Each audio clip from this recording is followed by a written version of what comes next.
Hi, hello, and welcome to Shankar IAS Academy's Daily Current Affairs Analysis. And today's date is 25/12/2025. Please like, comment, share, and subscribe to our YouTube channel. And you can also hit on the bell icon if you want to receive instant updates from us. With this, we move to the topics of discussion for the day.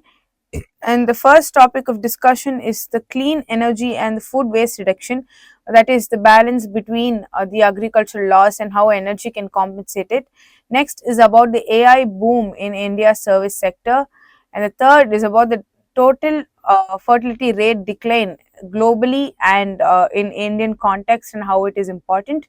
Next is the benchmark judgment in the Aravalli range, and the fifth topic is the prelims focus. So the first topic of the day has a strong relation to clean energy and food waste reduction. Let's imagine the amount of food that is harvested and the amount of food that's on your plate. There's a disparity because about 20% of it is lost in between. This is because we do not have enough energy to save it. So this is not an agricultural failure but an energy failure. Let's dive deep into it and understand how energy plays a major role in conserving food. So as already stated, India loses about 25 to 30% of its fruits and vegetables after its harvest. So why does this happen?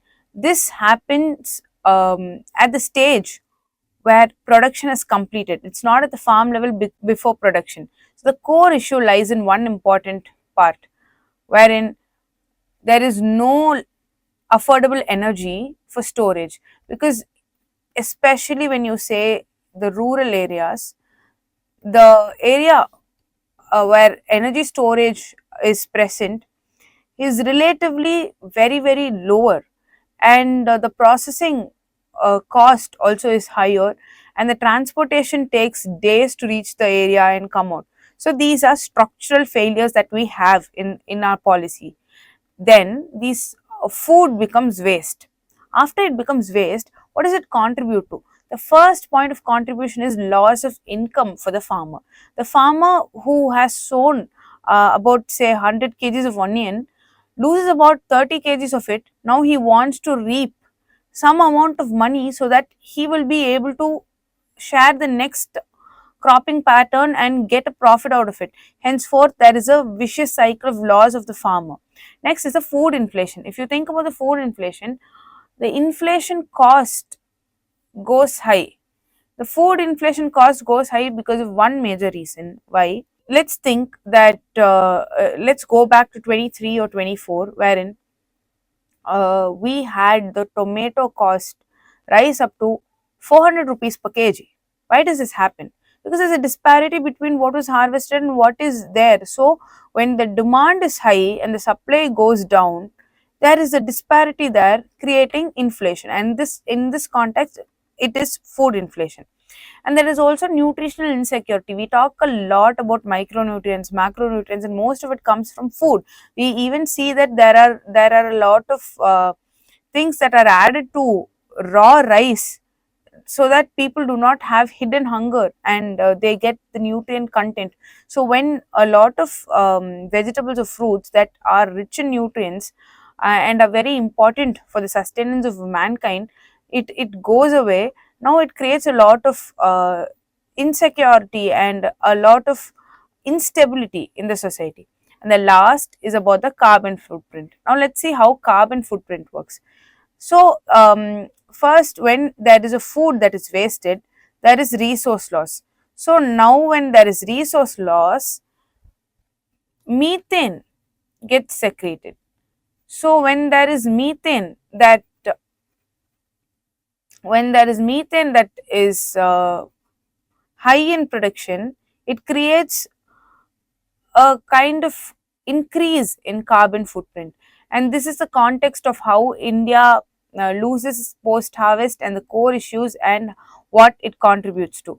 Moving on to why energy access is central to food waste. It's central because post harvest stages, if it is something perishable, if it is something that is perishable, you need cold storage. If it is milk, you know that it just goes sour very fast, so you need proper storage facility. You need to keep it chill. You cannot keep it in some high temperature, so that it is ready for transportation. And next is about the food processing. If you think about food processing also, you need a lot of energy access for the food to be processed. You cannot process anything without energy. That, and the last is about packaging and aggregation. So all of these stages, be it cold storage, imagine your fridge. Just like your fridge needs electricity, storage also needs electricity. Milk chilling also needs electricity. Food processing, packaging, aggregation, everything is mechanized in this day. It becomes like a cog in a big machine. So all of these need energy, because it's energy intensive. Next comes the rural area and what they face. See, the electricity in rural areas are unreliable, it's not constant. So they need to have diesel generators to, create a backup when the energy is unreliable.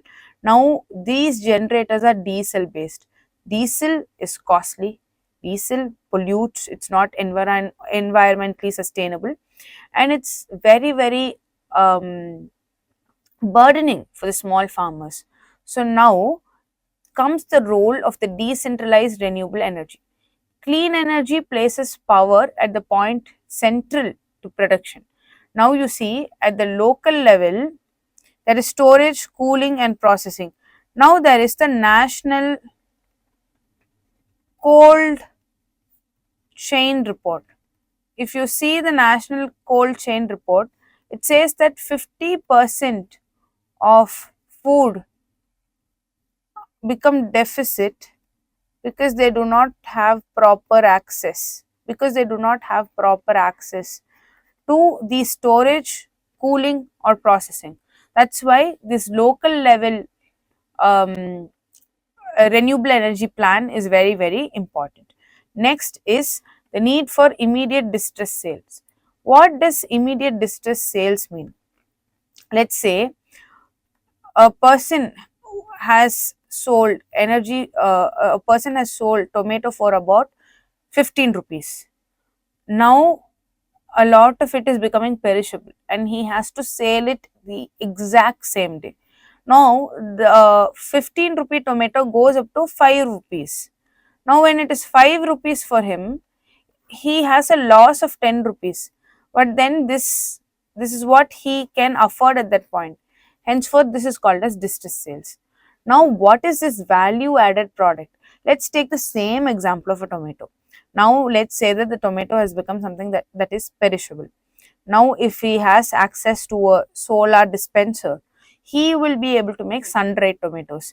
Now, the same tomato which was sold at rupees 5 in a distress situation will be sold at rupees 500 per kg, because it can be used at any point. Now this is a value added product and it is non-perishable and is storable for a long prolonged period of time compared to the earlier perishable aspect.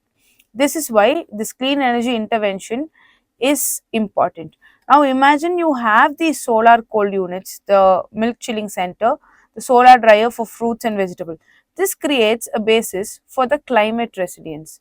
Why is this climate resilience important and why am I talking about this during food wastage?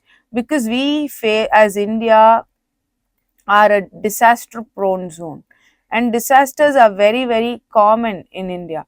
So during disaster prone zones you will have value added materials to feed the local population, to help them out, and you will have access to food. And also we have biogas or biomass based food processing, and now these microgrids, when they are community owned, when they are owned by a community, the maintenance also becomes easier and creates a strong agricultural infrastructure. And real time Indian examples of this come from three places. One is Odisha, Bihar, and Maharashtra. In Odisha, the vegetable spoilage was reduced significantly because they had cold storage access over there. And in Bihar, the milk production increased and dairy cooperatives were very happy because they had the chilling unit to store milk efficiently. Next comes from Maharashtra, wherein women-led FPOs, the solar dryers, were used to extend the shelf life and boost incomes. This matters now in context because there is a lot of heat stress that goes on between parts of India, and this heat stress creates a risk of spoiling our food. Now we also have the net zero mission in 2070. So this climate resilience will create net zero emission as well, and the focus should be on doubling farmers income, reducing food inflation.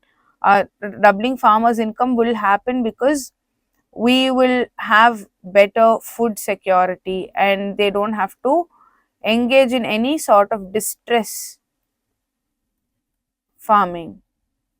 Reducing food inflation, climate resilient agriculture, and rural electrification. So this will improve our access to our food security, and this is a structurally better solution because it has a lower operating cost waste when in comparison to diesel, and diesel is also polluting as already seen, so it is not environmentally sustainable. Not environmentally sustainable, and it reduces the losses during transmission, is resilient to grid failure.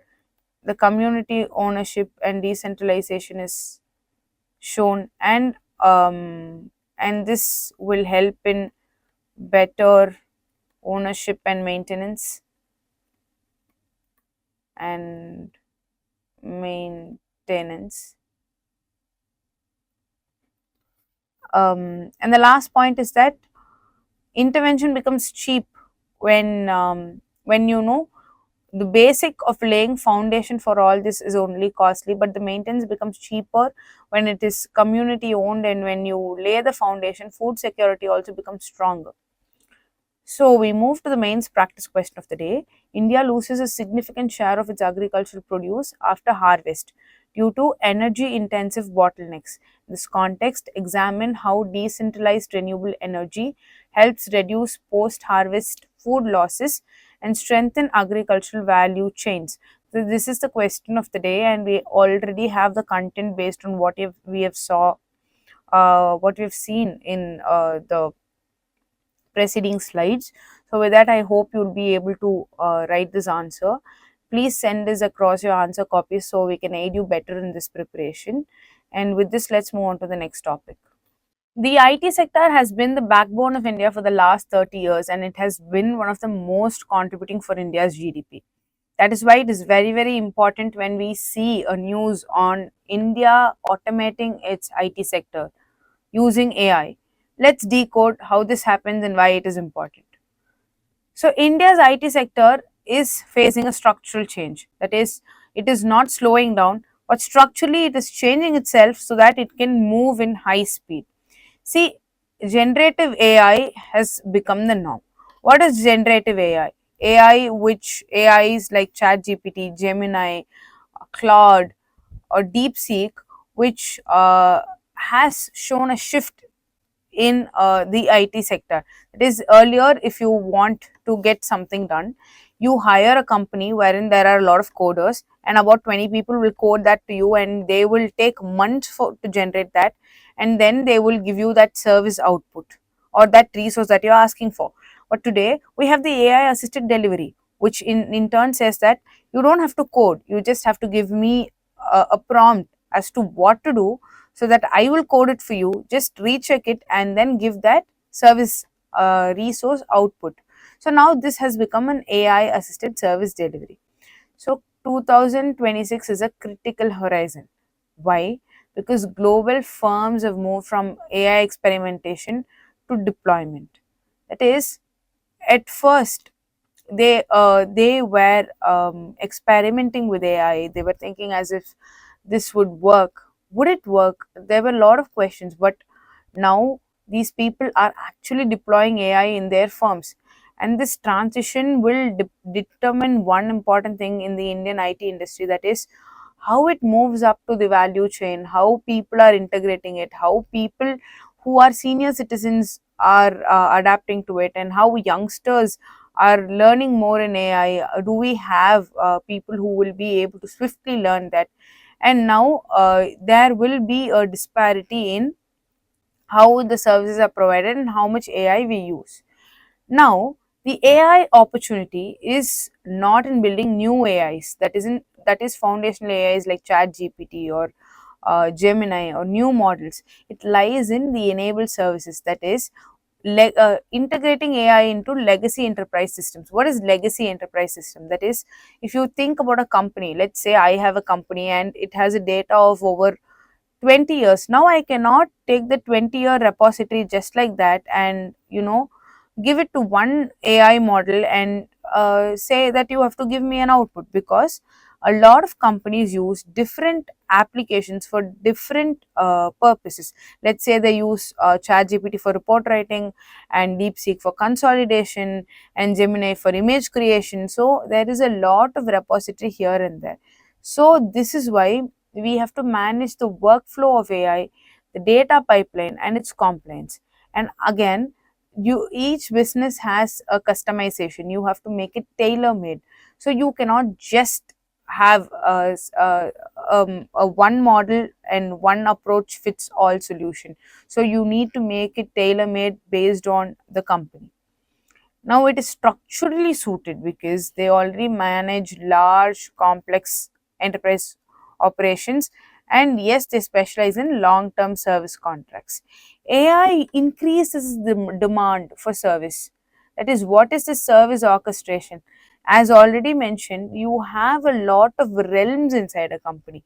Now, all those need to be integrated into one framework, which is called as the service orchestration aspect, and that is very, very important in this IT sector, because you cannot just leave it at the point where you create software. You also have to go to a point where the software is used and integrated into all realms of the company.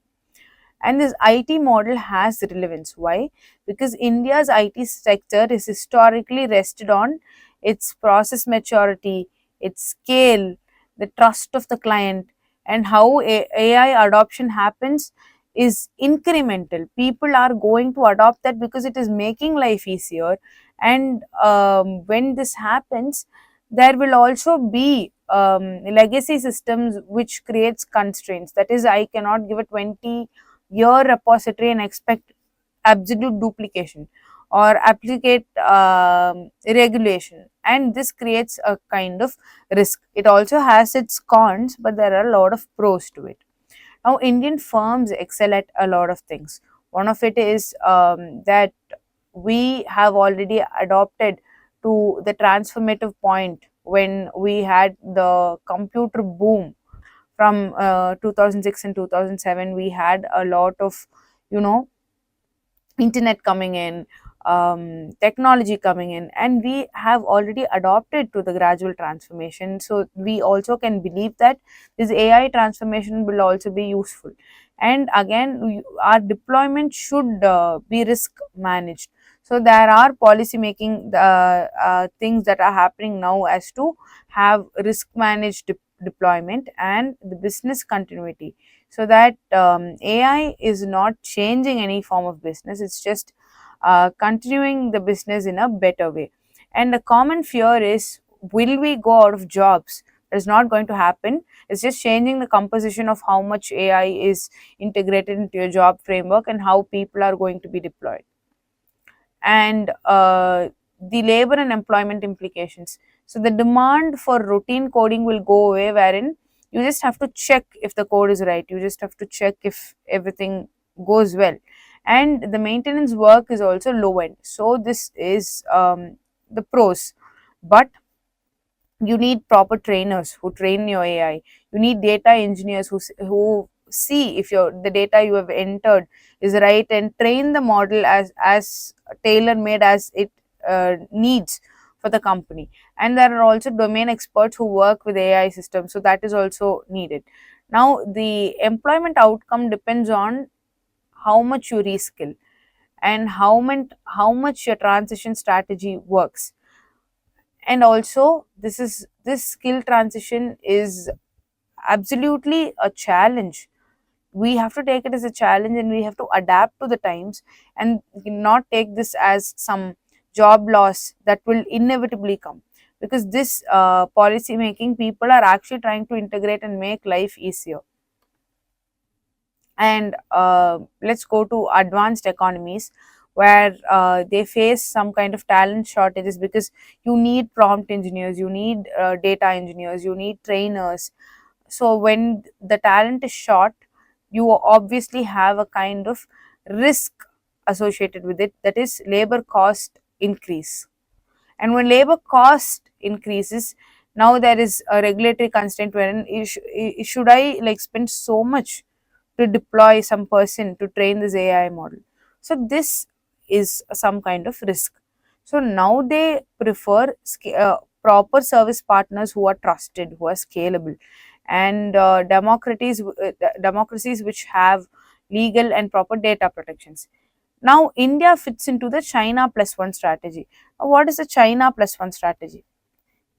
Usually, people have the first stage of manufacturing in China, and they all have their bases in China, but they also have a plus one.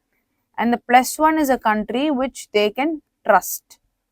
Let's take the case of COVID 19 when they went into a lockdown and when they said they're not going to take external contract. There was a lot of structural imbalance because a lot of companies who had their base there were affected. So now every country has a plus one to China, and India can be that plus one. And this is when we have to think about the friend shoring of digital services. AI services are becoming a part of economic diplomacy. So it's not just about outsourcing. That's also very, very important to remember. Now, if India misses this moment, we will have a shrinking margin, the talent will go waste, and the global reverence and the global presence, we will not be able to make a mark immediately. Or now it is very, very easier to make a mark because everybody is experimenting with AI, and one groundbreaking research can put us at the center of the stage. And there is an over dependence on a few global clients, which also increases the vulnerability. Without policy clarity, however, we will face a lot of liabilities. Now, cross border data flow can create cross border terrorism based on data transfer, and your firms may hesitate to invest deeply because data engineers, prompt engineers, they're all costing so much. And a medium term competitiveness risk, it is not an immediate crisis, but eventually you will have a competitive risk at that point. So you have to focus on reskilling framework, governance norms, and workforce transition. And your AI strategy should be aligned with service led growth, urban employment stability, and middle class income security. With this, we come to the prelims practice question of the day. Consider the following statements regarding generative AI and India's IT sector. The primary opportunity for Indian IT firms in the AI era lies in providing AI-enabled services such as integration with the legacy systems, workflow management, and compliance, rather than in developing foundational AI models. Yes, this statement is right, as we have already seen in the slide. Widespread adoption of generative AI enterprises is expected to immediately reduce the over. No, it's not going to immediately reduce. It's an extreme statement. This is an extreme statement. It's just going to help us grow better. The overall demand for IT services due to large scale automation. So you have two here, two here, two here. This should not be the option. All three of it goes. So the answer should be one only. Let's check. Yes, the answer is one only. With this, we have come to the end of this topic, and we are going to move to the next topic. With a lot of advancement in the global world, we see that the total fertility rate is declining rapidly. And there are a lot of factors that are attributed to this particular thing. Now, let us understand why this is happening and what is the Indian stance related to this particular issue. Let's move. So, what is the global fertility rate trend? So, this is the United Nations data from 2019 to 2024. See, they are almost universally falling across the world. Out of 185 countries, if you see that, only 12 countries have seen a rise in the total fertility rate. The other countries are facing a decline in total fertility rate. And let's see why this happens. See, total fertility rate is basically the average number of children a woman has. Now, this is a demographic indicator. This is based on which you calculate your population dynamics. Now, if there is a global decline, let's see how much it is.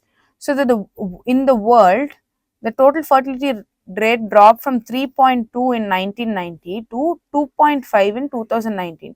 So it is nearing the replacement level, and in the replacement level, about 2.1 children per woman is needed for a stable population. Now we don't have that across all nations. Let's see that there are a lot of countries. Let's see that Sri Lanka has 1.5, Malaysia has 1.4, Taiwan has 0.86, South Korea has 0.73, Japan has 1.22, Russia has 1.46, China 1.01, USA, Cuba, Venezuela, Paraguay. There are a lot of countries which go less than 2.1. So 2.1 is the replacement level, that is the amount of children an average woman should have for the stable population, and this is the threshold. So the highest is in Chad with a 6.03, and the lowest is in South Korea with 0.73. Now, let's see the regional patterns. If you take the case of Africa, it has the highest fertility. That is in Chad, it has about the replacement level of 6.03, and in Congo, we have about 5.98, and even these high fertility nations are now falling in their population size and their total fertility rate. This is because of two factors. One, people are getting educated, and the areas are becoming urbanized. So, they want to take care of themselves, and there is a self-sustenance that takes precedence over the familial attributions and values. Now, there is also the East Asia, wherein you have the low fertility. Macau has 0.68, South Korea has 0.73, Hong Kong has 0.73, Taiwan has 0.86. These are all in the ultra low fertility territory. And when we take the case of Middle East and Eastern Europe, we understand that the fertility rates are dropping rapidly. This is due to economic pressures, delayed marriages, and migration. Now, the key drivers of the decline are urbanization, female education, females actually integrating into the workforce and their participation, the cost of living that is rising again and again, the delayed marriages, the dink culture. The dink culture is something that has come in. Dink. The dink culture is basically double income, no kids. So, in a family, there are two people who are earning but they do not have any kids, and migration and economic uncertainty. The recent trend in India, the total fertility rate of India, there is a population of 146.39 crores in 2025. It is the highest globally, and it is ahead of China. This is the population dynamic of India. The fertility rate, the total fertility rate is 1.9 at India, that is below the replacement level. We saw that the replacement level should be about 2.1. This shows that we have to have a long term stabilization plan. And the age structure, if we see from 15 to 64, we have about 68% of people working, and children, also 24% of children are from the age of 0 to 14, and 7% are people who demand geriatric care, that is the elderly population. Now, let's take the case. As already seen, you see that Afghanistan, yes, it is above the replacement level, if it is safe. Pakistan is safe. Bangladesh is exactly at the replacement level, it is exact. We are below the replacement level. Nepal is below, Sri Lanka is below, Bhutan is below, and China is lowest in this regard. So you see that there is a demand that you have a balance at certain stage, and here the balance is the replacement level. Now, there are a lot of family planning programs that we have. First is the Mission Parivar Vikas. We all know that we have created access to contraceptives and other kinds of services. So that is Mission Parivar Vikas. Next is the contraceptive choices. You can take pills or condoms or injectables or other aspects, so that these variety of choices also help in fertility decrease. And post pregnancy contraceptives, so they help in postpartum sterilization and other aspects related to post pregnancy. And a lot of people also undergo vasectomy and other kinds of planning methods as to reduce the fertility rates.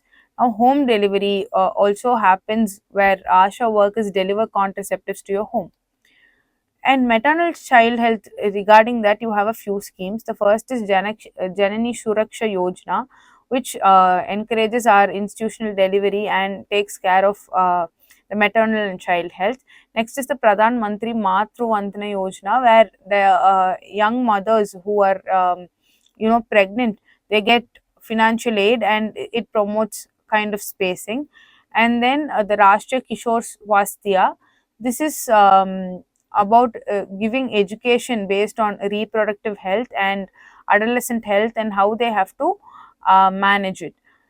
Now, with the empowerment and education aspect, the Beti Bachao Beti Padao is a scheme which promotes girls' education, and this when people actually take that awareness in, this leads to delayed marriages and lower fertility.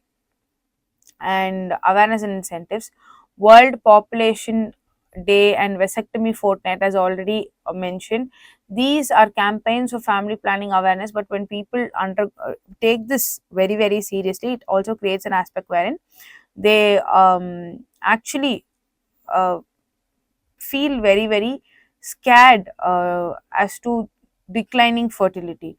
And the sterilization compensation is also on a compensation basis. With this, we come to the mains practice question of the day. The global decline in total fertility rate reflects a universal demographic transition with notable regional variations and exceptions. The light of recent global fertility data examine the causes behind the worldwide fall in fertility rates. Also, analyze why some regions and countries continue to exhibit high or above replacement fertility levels. So, this is a 15-mark question for 250 words. Please send us across your answer copies, and we'll help you aid yourself better in preparation. With this, we move to the next topic of the day.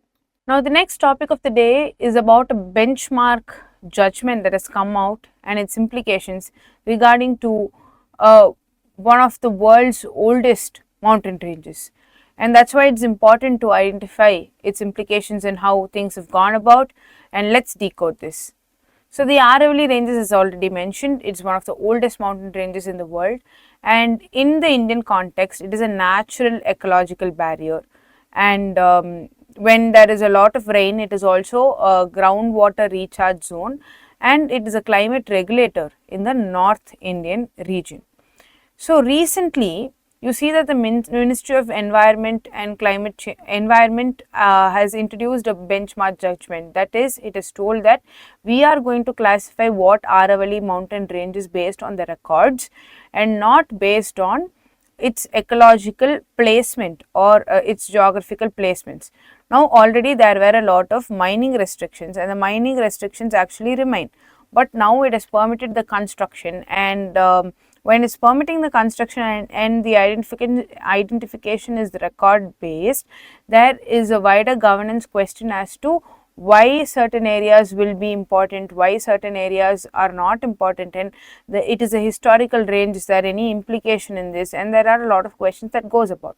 Now, the Aravalli benchmark is how the Aravalli rand is identified and classified based on its regulatory purposes. First, earlier we used to classify based on the ecological interpretation, as already mentioned, and it is based on the environmental function and how continuous the hilly range is.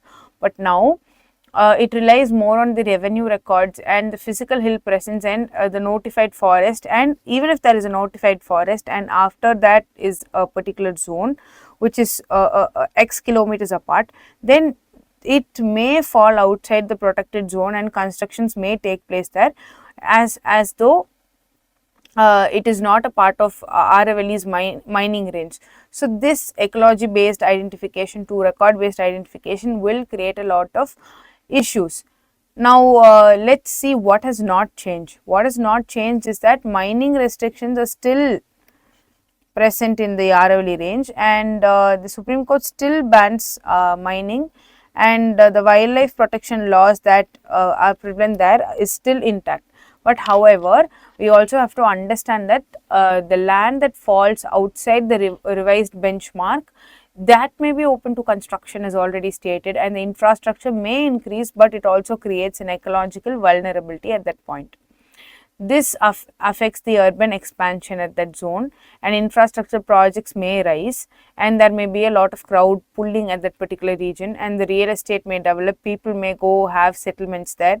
The environmental governance may have a lot of questioning, and the center state relations will have a clash between the state and the central subject, creating a federal issue. And this is not a sectoral issue, it is a governance issue. So see, Aravallis, they shield us against desertification. We have already seen that if the Aravalli range and the Himalayan range are not there, India would be a cold desert. So now they regulate the dust storms, they regulate the local rainfall, they regulate the groundwater recharge. Now if there is a construction point coming there, then the air pollution might increase. See, this can also be in relation to Delhi. You can also connect this to the Delhi, and the water availability might reduce, and it might increase the heat island, urban heat island effect, which is prevalent in a lot of urban areas. Now, environmental damage and degradation here will be irreversible and cumulative, but it will not be immediately visible. Now, cities like Gurugram and Faridabad are expanding. It is expanding rapidly, and the demand for it near Delhi is intense.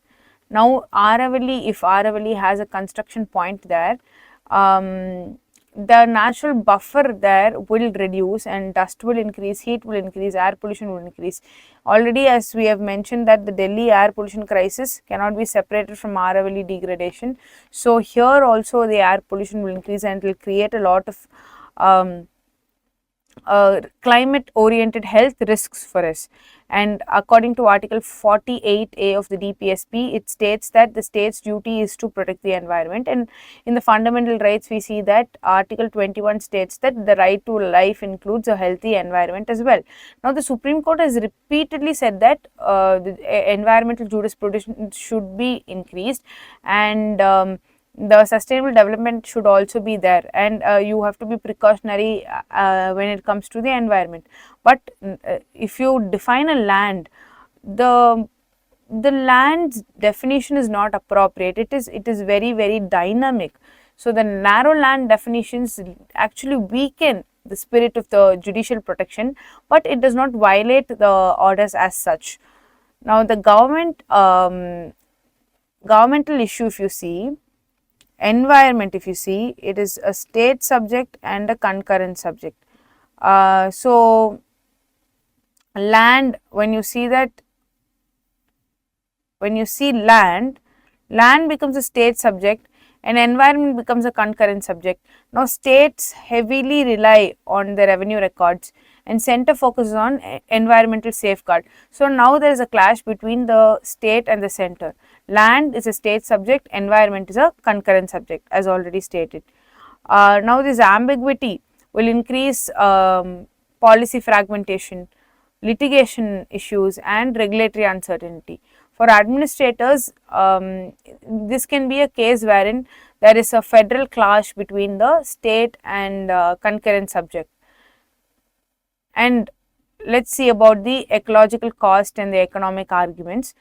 The economic rationale that is used here is there is a lot of infrastructure needs, there is investment, there is housing demand, all this is economic aspect. But the ecological cost, what are we costing ecologically? The water scarcity will become high, the disaster vulnerability will become high, the public health cost will become high, and ecosystem services cannot be priced, they are resources. So resources are actually priceless, they are intangible but they are priceless, so that cannot be codified. Now Aravallis, how they are defined today, can actually influence the Western Ghats, the Himalayan foothills, the coastal regulation zones, and that's why India's move from this landscape level protection to the parcel level regulation is a very, very important thing to understand. This could redefine the environmental governance national wide. So with this, we have come to the prelims practice question of the day. With reference to the Aravalli range, consider the following statements. The Aravalli range plays a critical role in limiting the eastward expansion of the Thar Desert by influencing wind patterns and moisture movement. The Aravalli range is geologically younger. No, it's not geologically younger than the Himalayas and was formed during the Alpine orogeny. This is, as stated, 2 is not right. So the answer should be 1 only. With this, we have come to the end of this topic and we move to the prelims focus for the day. So now we move to the prelims focus of the day. So the first is about the LUPEX mission or the Chandrayaan-5. So this was curated between ISRO and JAXA, that is the Japan Space Agency. So what is this? That is, they've launched a H3 rocket, but in the second stage of liftoff, this H3 rocket faced a failure. And again, this H3 rocket is scheduled to launch in 2027 to 2028, and the objectives are very, very clear. It is based on the South Pole region of the moon. It is to study the volatile materials in that particular region and the permanently shadowed regions, and if there is any lunar water, that is to be identified, and to collect samples from the South Pole and return back. The next is about the internationalization of the higher education in India.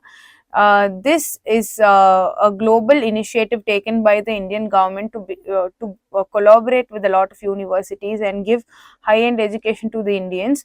And this has been released by the Niti Aayog in the form of a report. And the objectives and highlights are internationalization of it at home as envisioned in the National Educational Policy of 2020, and at institutional level, global level and national level, they want to like internationalize the higher education, and they want to change the trends in the academic mobility over the last 20 years now, and they want to give a higher aspect to us. Next is the Pesa Mahotsav. This happened in Visakhapatnam, Andhra Pradesh, and it's conducted by the Ministry of Panchayati Raj. It is the anniversary of the Pesa Act, which came into existence in 1996. This act basically empowers the tribal community as it gives provisions to their scheduled lands and protects them from being removed or alienated in their lands. So, the basic objective is to spread awareness on the act and improve the capabilities that the local level bodies have in scheduled areas. With this, we move to the prelims pointer question of the day. Which one of the following best reflects the core intent of the Panchayat Extension and Scheduled Areas Act 1996, that is the PESA Act? First one is transferring ownership of minor fraud. No. The third one is creating uniform Panchayat laws for both schedule. No. It brings scheduled areas under the jurisdiction of municipal bodies. No. It strengthens the Gram Sabha authority over national resources and local self-governance scheduled areas. Yes. The answer should be B. Let's check. Yes, the answer is B. With this, we have come to the end of today's video. Thank you for watching our video. Hope you liked it and we aided in your preparation. Please like, comment, share and subscribe to our YouTube channel and hit on the bell icon for more updates. Thank you.